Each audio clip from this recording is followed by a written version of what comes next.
ಅರ್ಥಕ್ಕಾಗಿ ಇವತ್ತು ಒಂದು ಪ್ರಜಾಸೌಧವನ್ನ ದೂರದಲ್ಲಿರ್ತಕ್ಕಂಥ ಒಂದು ಪ್ರಜಾಸೌಧವನ್ನ ನಿರ್ಮಾಣ ಮಾಡಕ್ಕೆ ಹೊರಟಿದ್ದೀರಿ ಅಂದ್ರೆ ಇದು ನಮ್ಮ ಶಾಸಕರ ಒಂದು ಏನು ನಮ್ಮ ತಾಳಿಕೋಟಿ ಜನತೆಗೆ ಒಂದು ಭರವಸೆಯನ್ನ ಕೊಟ್ಟಿದ್ರಿ, ಜನಗಳಿಗೋಸ್ಕರ, ಜನಗಳಿಗಾಗಿ, ಜನಗಳಿಂದಲೇ ನಾವು ಶಾಸಕರಾಗಿದ್ದೀವಿ, ಜನಗಳ ಸೇವೆನೇ ನನ್ನ ಕರ್ತವ್ಯ ಅಂತ ಹೇಳಿ ತಾವು ಏನು ಹೇಳಿದಿರಿ, ಇವತ್ತು ಇಡೀ ತಾಲೂಕಿನ ಜನತೆಗೆ ನೀವು ಅನ್ಯಾಯವನ್ನು ಎಸಗ್ತಾ ಇದ್ದೀರಿ. ದಯಮಾಡಿ ಇವತ್ತು ಕೇವಲ ತಾಳಿಕೋಟೆ ತಾಲೂಕಿನಲ್ಲಿ 4-5 ಜನ ಮಾತ್ರ ಈ ಒಂದು ಹೋರಾಟದಲ್ಲಿ ಭಾಗವಹಿಸಿಲ್ಲ. ತಾಳಿಕೋಟೆಯಲ್ಲಿ ತನ್ನದೇ ಆದಂತಹ ಒಂದು ಘನತೆ ಗೌರವವನ್ನು ಹೊಂದಿರತಕ್ಕಂಥ ಎಲ್ಲ ಸಮುದಾಯದ ಮುಖಂಡರು ಸೇರಿ ಈ ಒಂದು ಹೋರಾಟ ಸಮಿತಿಯನ್ನ ಮಾಡಿಕೊಂಡಿದೆ. ಈ ಒಂದು ಧರಣಿ ಸತ್ಯಾಗ್ರಹ ಹಮ್ಮಿಕೊಳ್ಳುವುದಕ್ಕಿಂತ ಪೂರ್ವದಲ್ಲಿ ಮಾನ್ಯ ಶಾಸಕರಿಗೆ ಮತ್ತು ಜಿಲ್ಲಾ ಉಸ್ತುವಾರಿ ಸಚಿವರಿಗೆ, ಜಿಲ್ಲಾಧಿಕಾರಿಗಳಿಗೆ ಮೌಖಿಕ ಮತ್ತು ಲಿಖಿತ ರೂಪದಲ್ಲಿ ಮನವಿಯನ್ನು ಮಾಡಿಕೊಂಡ್ರು ಕೂಡ ಯಾವುದೇ ರೀತಿಯ ಸ್ಪಂದನೆ ಸಿಗದೆ ಇರುವುದಕ್ಕೆ ಅನಿವಾರ್ಯವಾಗಿ ಇವತ್ತು ತಾಳಿಕೋಟಿಗೆ ಯಾವುದೇ ಒಂದು ಅಭಿವೃದ್ಧಿ ಕೆಲಸಗಳನ್ನ ಹಮ್ಮಿಕೋಬೇಕಾದ್ರೆ, ಅದನ್ನ ಪಡ್ಕೊಳ್ಬೇಕಾದ್ರೆ ದುರ್ದೈವ ಅಂದ್ರೆ ಏನಂತಂದ್ರೆ ಅದು ಹೋರಾಟದ ಮುಖಾಂತರನೇ ಪಡ್ಕೊಳ್ಬೇಕಾಗಿತ್ತು. ಹಾಗಾಗಿ ಅನಿವಾರ್ಯವಾಗಿ ನಾವು ಈ ಒಂದು ಹೋರಾಟವನ್ನ ಹಮ್ಮಿಕೊಂಡಿದ್ದೀವಿ. ಕೇವಲ ತಾಳಿಕೋಟೆಯ ಎಲ್ಲ ಸಮುದಾಯಗಳನ್ನ ಹೊರತುಪಡಿಸಿ ತಾಳಿಕೋಟೆ ತಾಲೂಕಿನ ಸಂಬಂಧಪಟ್ಟಿರ್ತಕ್ಕಂಥ ಹಲವಾರು ಗ್ರಾಮಗಳು ಕೂಡ ಇವತ್ತು 46ನೇ ದಿನಕ್ಕೆ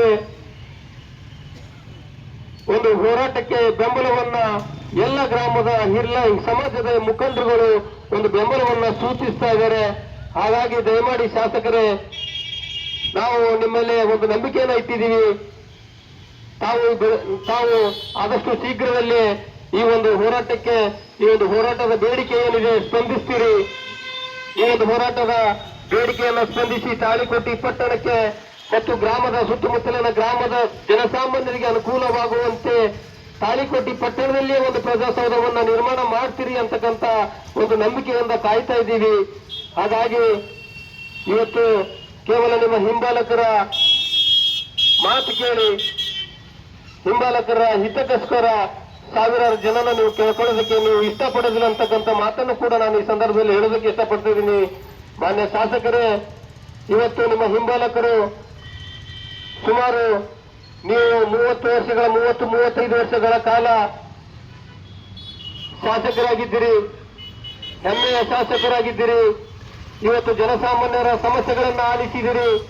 ಇದುವರೆಗೂ ಯಾವ ಕಪ್ಪು ಚುಕ್ಕಿ ತರುವಂತ ಕೆಲಸಗಳು ನಿಮ್ಮಿಂದ ಆಗಿಲ್ಲ. ಆದ್ರೆ ನಿಮ್ಮಲ್ಲಿ ಇರ್ತಕ್ಕಂಥ ನಿಮ್ಮ ಹಿಂಬಾಲಕರೇನಿದ್ದಾರೆ, ಇವತ್ತು ಒಂದು ನಿಮ್ಮ ಪಕ್ಷಕ್ಕೆ ಆಗಲಿ, ಒಂದು ನಿಮ್ಮ ವೈಯಕ್ತಿಕ ನಿಮ್ಮ ಗೌರವತೆಗೆ ಒಂದು ಧಕ್ಕೆ ತರುವಂತಹ ಒಂದು ಕಪ್ಪು ಮಸೀದ್ ಬೆಳೆಯುವಂತ ಕೆಲಸ ನಿಮ್ಮ ಹಿಂಬಾಲಕರು ಮಾಡ್ತಾ ಇದ್ದಾರೆ ಹೊರತು ತಾಳಿಕೋಟಿ ತಾಲೂಕು ಹೋರಾಟ ಸಮಿತಿಯವರು ಮಾಡ್ತಾ ಇಲ್ಲ. ಯಾಕಂತಂದ್ರೆ ಇದರಲ್ಲಿರ್ತಕ್ಕಂಥ ಹಿರಿಯರು ಇದುವರೆಗೂ ಯಾವ ಒಬ್ಬ ವ್ಯಕ್ತಿಯ ವಿರುದ್ಧ, ಯಾವ ಒಂದು ಪಕ್ಷದ ವಿರುದ್ಧ ಘೋಷಣೆಯನ್ನ ಕೂಗಿದೆ, ಒಂದು ನಂಬಿಕೆ ವಿಶ್ವಾಸದಿಂದ ಇವತ್ತಿನ ನಾಳೆ ನಮ್ಮ ಶಾಸಕರು ಬರ್ತಾರೆ ಒಂದು ಸಮಸ್ಯೆಯನ್ನ ನಾವು ಯಾರ ಮೇಲೇನೂ ಒಂದು ಕೋಪ ಮಾಡಿಕೊಂಡಿಲ್ಲ, ಯಾರನ್ನು ನಾವು ತಿರಸ್ಕರಿಸ್ತಾ ಇಲ್ಲ. ಹಾಗಾಗಿ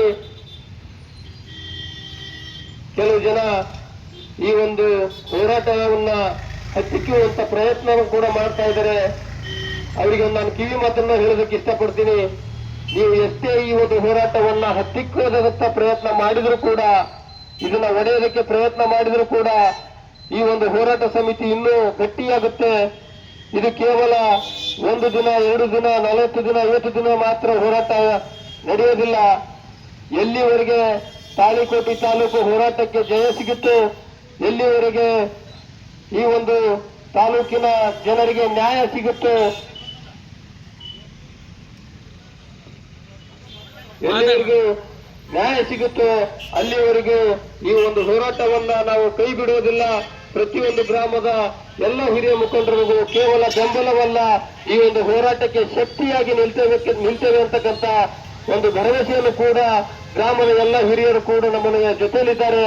ಕೇವಲ ಇರ್ತಕ್ಕಂಥ ಮೈಲೇಶ್ವರ ಗ್ರಾಮದಲ್ಲಿ ಏನು ಪ್ರಜಾಸೌಧ ಕಟ್ಟಡಕ್ಕಾಗಿ ಆಯ್ಕೆ ಮಾಡಿರುವಂತಹ ಒಂದು ಸ್ಥಳ ಸೂಕ್ತವಲ್ಲದ ಕಾರಣ ತಾಳಿಕೋಟಿ ಪಟ್ಟಣದಲ್ಲಿ ಒಂದು ಪ್ರಜಾಸೌಧವನ್ನ ನಿರ್ಮಾಣ ಮಾಡಬೇಕು ಅಂತ ಹೇಳಿ ತಾಳಿಕೋಟಿ ತಾಲೂಕು ಹೋರಾಟ ಸಮಿತಿ ಸತತ 46 ದಿನಗಳ ಕಾಲ ಈ ಒಂದು ಹೋರಾಟವನ್ನ ಮುಂದುವರಿಸಿಕೊಂಡು ಬರ್ತಾ ಇದೆ. ಇದು ನಾನು ಮೊದಲೇ ಹೇಳಿದ ಹಾಗೆ ಈ ಒಂದು ಹೋರಾಟ ಶಾಂತಿಯುತವಾದಂತಹ ಹೋರಾಟ, ನ್ಯಾಯಯುತವಾದಂತಹ ಹೋರಾಟ, ಸ್ವಾಭಿಮಾನದ ಹೋರಾಟ ಹೊರತು ಯಾವ ಒಂದು ಪಕ್ಷದ ವಿರುದ್ಧ, ಒಂದು ಜಾತಿಯ ವಿರುದ್ಧ, ಒಂದು ವ್ಯಕ್ತಿಯ ವಿರುದ್ಧ, ಒಂದು ಧರ್ಮದ ವಿರುದ್ಧ ಹೋರಾಟ ಅಲ್ಲ.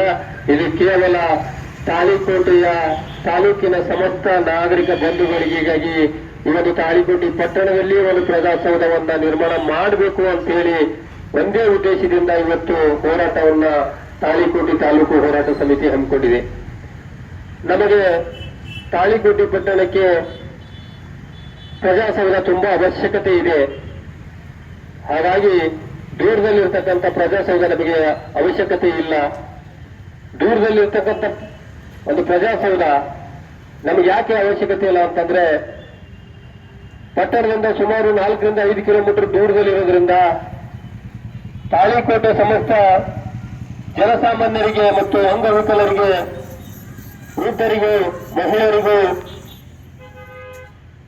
ವಿದ್ಯಾರ್ಥಿನಿಯರಿಗೆ ಅನಾನುಕೂಲವಾಗುವುದರಿಂದ ಪಟ್ಟಣದಿಂದ ಸುಮಾರು 4 ರಿಂದ 5 ಕಿಲೋಮೀಟರ್ ದೂರದಲ್ಲಿದ್ದಕ್ಕಾಗಿ ಜನಗಳ ಸಂಪರ್ಕ ಇಲ್ಲ, ಯಾವ ಅಭಿವೃದ್ಧಿಗೆ ಒಂದು ಪ್ರದೇಶವಲ್ಲ, ಬಸ್ಸಿನ ವ್ಯವಸ್ಥೆ ಇರೋದಿಲ್ಲ, ಯಾವುದೇ ಒಂದು ವಾಹನದ ವ್ಯವಸ್ಥೆ ಇಲ್ಲದೆ ಇರೋದಕ್ಕೆ ಶಾಲಾ ಮಕ್ಕಳಿಗೆ, ವಿದ್ಯಾರ್ಥಿನಿಯರಿಗೆ ಮತ್ತು ಮಹಿಳೆಯರಿಗೆ ಅನಾನುಕೂಲವಾಗುತ್ತೆ. ಒಂದು ಭದ್ರತೆದಂತಹ ಸ್ಥಳ ಅಲ್ಲ. ದೂರದಲ್ಲಿರ್ತಕ್ಕಂಥ ಒಂದು ನಿರ್ಜನ ಪ್ರದೇಶದಲ್ಲಿ, ಅರಣ್ಯ ಪ್ರದೇಶದಲ್ಲಿ ಒಂದು ಭದ್ರತೆ ಒಂದು ಸ್ಥಳ ಇಲ್ಲದೆ ಇರೋದಕ್ಕೆ ತುಂಬಾನೇ ಅನಾನುಕೂಲ ಆಗುತ್ತೆ. ಹಾಗಾಗಿ ತಾಳಿಕೋಟೆ ಪಟ್ಟಣದಲ್ಲಿ ಒಂದು ಪ್ರಜಾಸೌಧವನ್ನ ನಿರ್ಮಾಣ ಮಾಡಬೇಕು ಅಂತಕ್ಕಂಥ ಮಾತನ್ನ ಈ ಸಂದರ್ಭದಲ್ಲಿ ನಾನು ಹೇಳೋದಕ್ಕೆ ಇಷ್ಟಪಡ್ತಾ ಇದ್ದೀನಿ ಬಂಧುಗಳೇ.